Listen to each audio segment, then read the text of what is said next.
Olá, a paz do Senhor, meus irmãos, sejam muito bem-vindos ao canal. Que Deus abençoe vocês através das mensagens transmitidas nesses vídeos. Hoje eu quero falar com vocês sobre pensamentos e palavras. Em primeiro lugar, eu quero ler o versículo encontrado no Salmo de número 19. É o versículo 14, que diz assim: As palavras dos meus lábios e o meditar do meu coração sejam agradáveis na tua presença, Senhor, rocha minha e redentor meu. Como cristãos, nós sabemos que as palavras ela têm um poder gigantesco.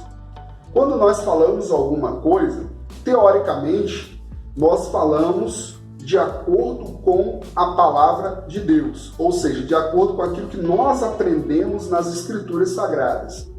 Por quê? Porque a Bíblia, a palavra do Senhor, ela é o manual de vida que nós adotamos. Então, quando nós proferimos alguma palavra, mesmo numa conversa informal, mesmo numa conversa entre família, ou mesmo no trabalho, nós procuramos falar de acordo com aquilo que nós aprendemos nas Escrituras. Então não deveria sair da nossa boca palavras torpes, palavras que servem para desanimar as pessoas, palavras que servem para ferir as pessoas, palavras carregadas de sentimentos ruins, né? Sentimento de ódio, sentimento de inveja e outras coisas mais. Porque as palavras que devem sair da nossa boca devem sair conforme diz Salmo de número 19, versículo 14. Ele diz: As palavras dos meus lábios e o meditar do meu coração sejam agradáveis na tua presença, Senhor. Ou seja, aquilo que nós falamos serve para agradar ao nosso Deus. Então, quando nós estamos falando, nós temos que ter o cuidado de sempre manifestar nas nossas palavras aquilo que temos aprendido do Senhor, aquilo que temos aprendido nas suas Escrituras, que vai servir para abençoar outras vidas. E através disso, você dará um testemunho também importante. Bom, ainda olhando para a Escritura, nós observamos que em várias situações da Bíblia, a palavra transmitida por um homem de Deus ou por uma mulher de Deus, ela foi determinante nos acontecimentos que se desenrolaram após as palavras pronunciadas. Por exemplo, quando eu lembro da história do profeta Elias, né, quando ele profetizou que não haveria chuva, né, lá em Samaria por um período de tempo. Ele disse: não vai chover de acordo com a minha palavra. É óbvio que a palavra dele estava em acordo com a vontade de Deus.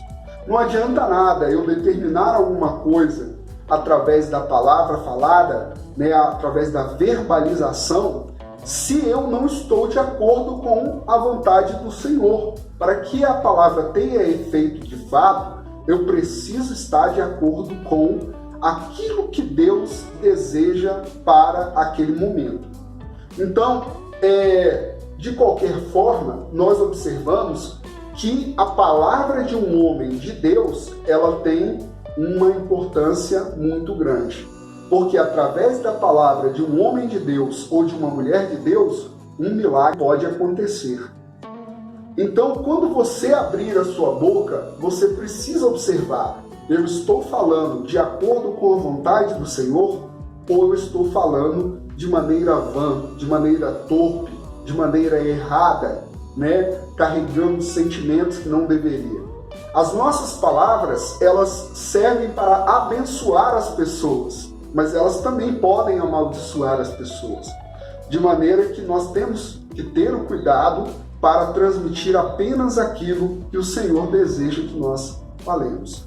As nossas palavras, as nossas conversas, aquilo que transmitimos através da verbalização, precisa também ser uma bênção na vida das pessoas. Agora, falando dos pensamentos, os pensamentos eles estão muito interligados com aquilo que sai da nossa boca. Porque o Salmo diz: as palavras dos meus lábios e o meditar do meu coração sejam agradáveis na tua presença. Quando nós falamos meditar, a palavra meditar, ela significa estudar o pensamento, o conteúdo de alguma coisa, pensar sobre, ponderar. Ou seja, você não vai falar de qualquer maneira, né? Você vai ponderar, você vai pensar, você vai estudar o que você está falando. Então, quando você faz isso, você está melhorando a qualidade daquilo que você pretende dizer. Então, os pensamentos, eles são muito importantes nas nossas vidas para que nós possamos cultivar, né, dentro de nós sentimentos e tudo que diz respeito a os frutos que nós vamos produzir com aquilo que nós pretendemos falar. Os pensamentos, eles são atacados constantemente por Satanás. Por quê? Porque se você se mantém pensando na palavra, naquilo que você leu nas Escrituras, você lê na Bíblia sobre amor, você pensa no amor, né? O que é o amor, como eu posso, né, aplicar na minha vida, né, o amor diariamente, o perdão, né, como eu posso aplicar o perdão na minha vida diariamente, perdoar as pessoas que me feriram, que me machucaram, que me perseguiram. Você fica ali maquinando, né, estudando, você fica ali ponderando sobre as histórias que você vê na Bíblia, as histórias, né, os milagres que aconteceram, né, as vitórias dos profetas, dos reis, né, dos apóstolos, dos discípulos.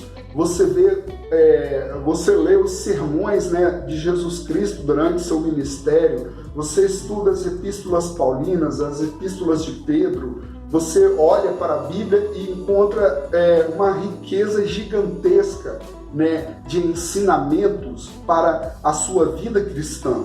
De maneira que a partir do momento que você passa a meditar nessa palavra, você passa a ponderar sobre o que você aprende nas Escrituras. Ou seja, a partir do momento que você passa a meditar sobre esses ensinamentos, os seus pensamentos, o seu coração, a sua vida se volta para Deus e começa a querer obedecer, começa a querer praticar aquilo que nós aprendemos nas Escrituras.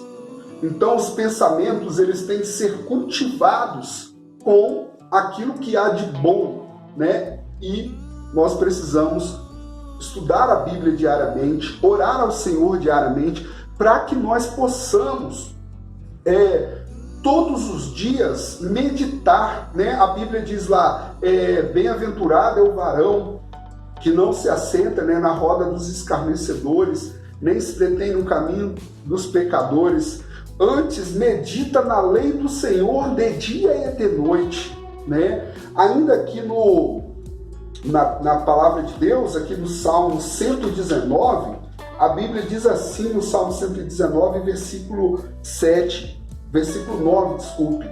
De que maneira poderá o jovem guardar puro o seu caminho, observando segundo a tua palavra?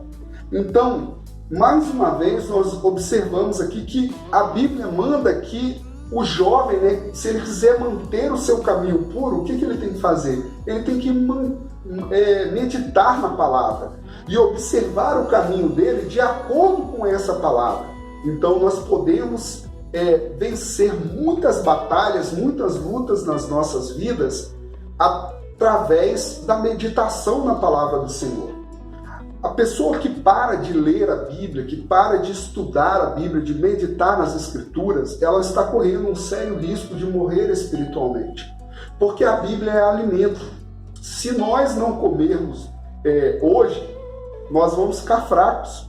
Amanhã, se eu for comer sem ter comido hoje, eu vou sentir muita fome, eu vou desejar comer muito. Mas se eu não comer, eu vou ficar ainda mais fraco. E se eu comer daqui a 3 dias, eu vou estar muito mais fraco ainda. E aí pode ser que eu coma, mas eu fique saciado só naquele momento. Se eu passar mais alguns dias sem comer, novamente eu vou ficar fraco. E isso vai abatendo a sua vida. Em países onde você observa que existe aí o problema da fome, né? Ou mesmo aqui no Brasil, né? Algumas pessoas que estão aí vivenciando situações difíceis, né? Não têm o alimento adequado, as pessoas começam a sofrer com doenças, sofrer com deficiência, né? De vitaminas e de outras substâncias ou outras algumas coisas que o corpo precisa para estar fortalecido, estar saudável. Ou seja, o alimento ele é importantíssimo, você precisa se alimentar todos os dias. Da mesma maneira, a Bíblia, a palavra, ela precisa ser lida e você precisa meditar nela todos os dias, porque ela é o seu alimento diário. Se nós não fazemos isso, nós corremos o risco de morrer espiritualmente ou de ficar fracos, suscetíveis aos ataques de Satanás. Então, por isso, não deixe de meditar. Transborde o seu pensamento com as palavras de Deus, com as palavras de Cristo. Transborde o seu pensamento com a palavra que é apta para discernir pensamentos e intenções. Então, estude a Bíblia e você será muito mais feliz e obterá suas vitórias. Que Deus os abençoe no nome de Jesus.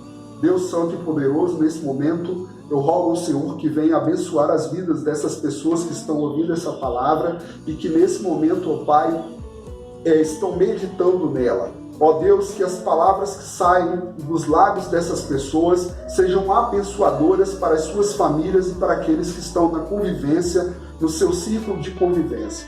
Deus Todo-Poderoso, eu te rogo e peço que o Senhor venha abençoar cada uma dessas pessoas em nome de Jesus Cristo. Deus abençoe em nome de Jesus.